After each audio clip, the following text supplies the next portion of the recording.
Hi guys, இன்னைக்கு தாய்லாந்தில் நீங்கள் சோலோவாக இந்த இடத்துக்கு மட்டும் போடாதீங்க. ஏன்னா பயங்கரமாக ஸ்கேம் நடக்கும். தாய்லாந்தில் நாங்கள் நிறைய இடத்துக்கு போயிருக்கிறோம். ஆனால் இந்த இடத்துக்கு போகும்போது கேங்காக தான் போனோம். ஃபேமிலியோட இந்த ஸ்பாட்டுக்கு நீங்கள் விசிட் பண்ணிடாதீங்க. ஏன்னா இந்த இடம் ஃபேமிலிக்கான ஸ்பாட் இல்லை, அடல்ட்டுக்கான ஸ்பாட்டு தான். உங்களோட திங்ஸ்லாம் வந்து ரொம்ப சேஃப்டியாக வச்சுக்கோங்க. இப்போ நம்ம வந்துருக்கூட இந்த ஒரு ஸ்பாட்டு விடிய விடிய சந்தோஷமாக இருக்கலாம். அப்படிப்பட்ட ஒரு தரமான ஸ்பாட்டுக்கு தான் நம்ம வந்திருக்கிறோம். இந்த இடத்துல பார்ட்டி, ஃபன்னு அண்ட் டிஜே இப்படி ஏகப்பட்ட விஷயம் இந்த இடத்துல நீங்கள் பார்க்க முடியும். அது மட்டும் இல்லாமல் இங்கே இருக்கிற லேடிஸ் வந்து உங்களை அப்ரோச் பண்ணுவாங்க. அவங்ககிட்ட கொஞ்சம் கேர்ஃபுல்லாக இருந்துக்கோங்க. ஏன்னா உள்ள கூட்டிட்டு போய் அவங்க சாப்பிட்ட பில்லாம் உங்க தள்ள கட்டுவாங்க. அப்புறம் நீங்க தான் பில்லு பே பண்ற மாதிரி இருக்கும். எதுக்காக இந்தியால இருந்து அதிக டூரிஸ்ட் இந்த ஒரு ஸ்பாட்டுக்கு வராங்கன்னு எனக்கு இப்பதாங்க புரியுது.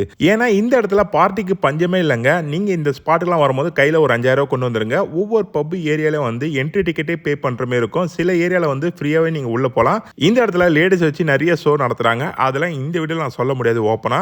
நீங்க பர்சனலா எனக்கு மெசேஜ் பண்ணுங்க. அதுல உங்களுக்கு நான் ஆன்சர் பண்றேன். இந்த இடத்துக்கான லொகேஷன் நான் சொல்லவே இல்லை. இந்த இடம் எங்கே இருக்குது பார்த்தீங்கன்னா பட்டாயா சீட்டில் தான். பட்டாயா சீட்டில் இதுமாதிரி நிறைய ஸ்ட்ரீட் இருக்குது. நீங்கள் எந்த இடத்துக்கு போனாலும் கொஞ்சம் கேர்ஃபுல்லாக இருங்க.